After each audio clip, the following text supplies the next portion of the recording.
Son Excellence, Monsieur le Président de l'Assemblée générale, Peter Thompson, Excellences, Mesdames et Messieurs les représentants, Mesdames et Messieurs, merci d'être venus aujourd'hui par solidarité avec le peuple haïtien pour lui manifester votre respect et votre soutien. Je voudrais avant tout féliciter le peuple haïtien pour le déroulement pacifique des élections qui se sont tenues récemment, dont les résultats préliminaires ont été annoncés en début de semaine. Je demande instamment à tous les candidats et à leurs partisans de régler tout différend par les voies légales appropriées. Je tiens à féliciter tous les Haïtiens pour cet événement qui constitue un jalon important pour la stabilité et la démocratie en Haïti. Excellences, Mesdames et Messieurs les représentants, Mesdames et Messieurs, depuis des années, les Haïtiens doivent faire face à des épreuves et à des difficultés considérables. La pauvreté endémique, l'instabilité politique, sans oublier le tremblement de terre qui a dévasté le pays en 2010. L'épidémie de choléra qui a suivi n'a fait qu'aggraver la tragédie et exacerber les souffrances. Dernièrement, la situation s'est encore dégradée à la suite du passage de l'ouragan destructeur qui a de nouveau mis le pays à rude épreuve. Ces 6 dernières années, près de 800 000 personnes ont été touchées par le choléra et plus de 9 000 Haïtiens en ont péri.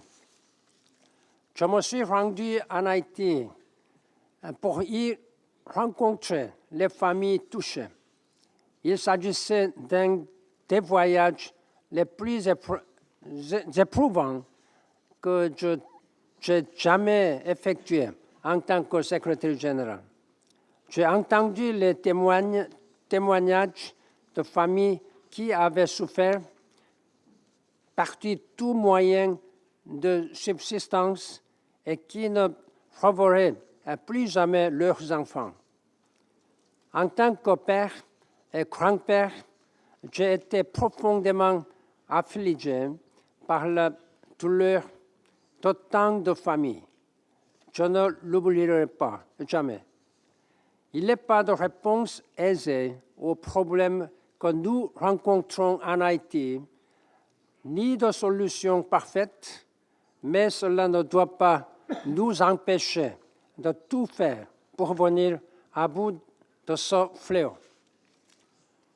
Lorsque je me suis exprimé devant l'Assemblée générale le 20 septembre, j'ai fait part de mon immense regret et chagrin face aux profondes souffrances que le choléra inflige aux Haïtiens. J'ai dit qu'il était temps que le système des Nations unies mette au point une nouvelle approche pour améliorer le sort et les conditions de vie des Haïtiens. Je m'adresse à vous aujourd'hui pour vous exposer les éléments de cette approche et vous demander votre appui. Si vous me le permettez, je souhaiterais m'adresser à vous en français puis en anglais. Mais tout d'abord, je tiens à m'adresser directement au peuple haïtien. Je vais donc commencer en créole. Je dis à ma petite pépatien, on est respect. Nous prenons pour la peine pour des quantités de monde qui pédit la vie non choléra. À quantité souffrance, maladie à menen non pays d'Haïti. Non Nations Unies, moins voulait dire aclé. N'a manque de patient pardon. Nous pas fait assez. Les maladies choléra privées et puis les lits plaïs non payants. Nous regrettons en pile. Je répète à présent ce message en français. Laissez-moi, à ce stade, m'adresser directement au peuple haïtien. Les Nations Unies regrettent profondément les pertes en vies humaines et les souffrances causées par l'épidémie de choléra. Au nom des Nations Unies, je vais vous le dire très clairement. Nous nous excusons auprès du peuple haïtien. Nous n'avons tout simplement pas fait assez concernant l'épidémie de choléra et sa propagation en Haïti. Nous sommes profondément désolés pour notre rôle. Excellencies, ladies and gentlemen, the United Nations deeply regrets the loss of life and suffering caused by the cholera outbreak in Haiti. On behalf of the United Nations, I want to say very clearly, we apologize to the Haitian people. We simply did not do enough with regard to the cholera outbreak and its spread in Haiti. We are profoundly sorry for our role. This has cast a shadow upon the relationship between the United Nations and the people of Haiti. It is a blemish on the reputation of UN peacekeeping and organization worldwide. For the sake of the Haitian people, but also for the sake of the United Nations itself, we have a moral responsibility to act, and we have a collective responsibility to deliver. Mr. President, Excellencies, ladies and gentlemen, in the wake of the cholera outbreak, the United Nations family provided emergency health and humanitarian assistance to reduce the incidence of the disease. Over the years, we mobilized resources and took concrete action. Thanks to concerted international and Haitian efforts, the overall incidence of the disease has been reduced by approximately 90% since its peak in 2011. But funding to sustain these efforts has proven difficult to secure. As a result, cholera continues to take a heavy toll on the Haitian people. Today, Haiti remains home to the highest number of cholera cases in the world. Already at the beginning of this year, we were seeing a rise in cases. Then in October, Hurricane Matthew multiplied the challenge. I personally went to Haiti and saw the suffering and utter devastation. The number of people suspected with cholera tripled as a result of the hurricane. Thankfully, that number is going down now as a result of determined action. Excellencies, ladies and gentlemen, our new approach to Haiti and cholera is founded on and follows two tracks. The assistance requested amounts to around $400 million over 2 years, divided between tracks 1 and track 2. Track 1 consists of a substantially intensified effort to respond to and reduce the incidence of cholera in Haiti. Haitians clearly have told us that eliminating cholera must be priority number 1. We would like to see improvements in people's access to care and treatment when sick, while also addressing the longer-term disease issues of water, sanitation, and health systems. Work on track 1 is still underway. The number of rapid response teams has increased from 32 in April to 88 today. When there are reports of new cases, these teams work to provide immediate care within 48 hours and prevent further transmission. In addition, vaccination against cholera are being provided to people in vulnerable areas. Last month, PAHO, WHO, and UNICEF helped launch a massive vaccination campaign that reached some 729,000 people living in areas most affected by Hurricane Matthew. In total, more than 1.2 million people will soon have been vaccinated, with the further vaccination campaigns on the way. At the same time, we are intensifying support to the Haitian government in building sound water, sanitation, and health systems. This is the best long-term defense against cholera and other waterborne diseases.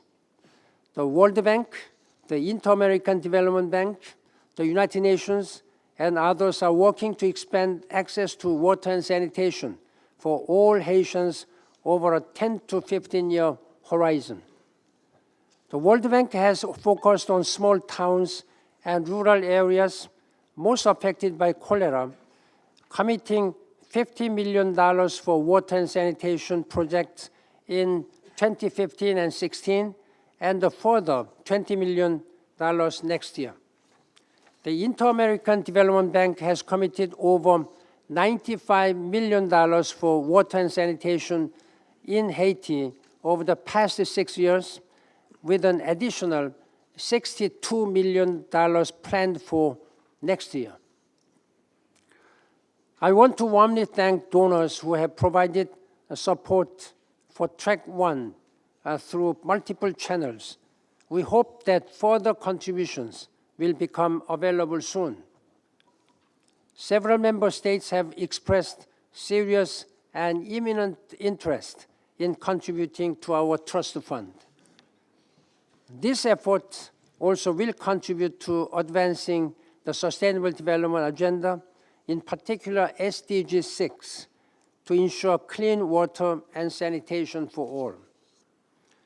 Excellencies, ladies and gentlemen, I keenly recognize the financial pressures that you face. Indeed, we all face. I understand the reaction of being overwhelmed by what seems to be a never-ending list of pressing humanitarian needs around the world. In Haiti's case, the hurricane has brought added suffering and understandably diverted resources. Yet I want to stress that on the scale of global humanitarian and development needs, limited sums are required to eliminate cholera in Haiti. This mission is realistic and doable. Cholera is a treatable and preventable disease. It can be controlled and eliminated. What is standing in the way is adequate resources and means of delivery. We have accomplished much. It would be tragic for our efforts to be derailed due to insufficient funding. It would be even worse to stand by and watch as more lives are lost and more families suffer. A fully resourced cholera response for 2016 and 18 to support the government's mid-term plan would be a great step forward and ensure that our efforts to end the disease are not left to ebb and flow. We cannot turn away from the task until the job is done. I count on all of you to see this effort through, to continue and increase your support until cholera is defeated. Excellencies, ladies and gentlemen, In addition to the forward-looking steps on the track 1, our new approach includes a second track, track 2, that focuses specifically on those Haitians most directly affected by cholera, their families and communities. We have been consulting with the government of Haiti on both tracks and will be discussing all aspects of implementation with them. I am pleased that permanent representative of Haiti will make the first statement from the floor today. Track 2 is a concrete expression of the regret of our organization for the suffering so many Haitians have endured. On that basis, we propose to take a community approach that would provide a package of material assistance and support to those most severely impacted by cholera. The support would be based on priorities established in consultation with the communities, victims, and their families. These consultations will continue into 2017 and can take place in earnest once the electoral process in Haiti is complete. This support could take many forms, including projects to alleviate the impacts of cholera and strengthen capacity to address the conditions that increase cholera risk. It could also include projects reflecting community needs not directly related to cholera, such as education grants, microfinance, and other initiatives. These community projects and initiatives would be complementary and, to the extent possible, consistent with work on the track 1. Some have urged that the package also include an individual component, such as the payment of money to the families of those who died of cholera. This approach would require identification of the deceased individuals and their family members. It would also require the certainty of sufficient funding to provide the meaningful fixed amount per cholera death. We need to do further on-the-ground consultations while acknowledging the difficulties involved. Additional evaluation is needed on whether and how the limitations of information on death from cholera, including the identities of the victims, can be addressed, and on the challenges and costs associated with that effort. Whatever the eventual design of the package, a familiar obstacle once again stands in the way: adequate funding. We have clearly said that given humanitarian and development needs, funding for track 1 needs to be prioritized, and it would be wrong for the track 2 efforts to compete with voluntary funding for track 1. We strongly encourage voluntary funding to both tracks from member states, which can be channeled through the newly established UN High Cholera Response Multi-Partner Trust Fund. However, this is premised on the assumption that we will receive the required resources for track 2 through voluntary funding. Should such funding not materialize, other innovative multi-funded solutions may need to be pursued. Monsieur le Président, Mesdames et Messieurs les représentants, Mesdames et Messieurs, alors même que tant de valeurs et de principes de l'ONU sont menacés, le défi que constitue l'épidémie de choléra en Haïti est une épreuve. C'est notre engagement à l'égard des plus vulnérables qui est mis à l'épreuve. C'est notre relation de longue date avec le peuple haïtien qui est mise à l'épreuve. C'est notre aptitude à faire preuve de compassion, tout en faisant le bien ailleurs dans le monde qui est mis à la preuve. C'est notre responsabilité collective de réaliser l'inestimable projet de maintenir la paix qui est mise à l'épreuve. Mr. President, Excellencies, ladies and gentlemen, I will not pretend that this new approach is without risks or difficulties. Eliminating cholera from Haiti and living up to our moral responsibility to those who have been most directly affected will require the full commitment of the international community and, crucially, the resources necessary. With their history of suffering and hardships, the people of Haiti deserve this tangible expression of our solidarity. The United Nations should seize this opportunity to address a tragedy that also has damaged our reputation and global mission.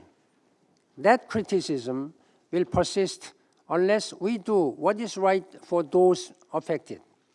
In short, UN action requires member states' action.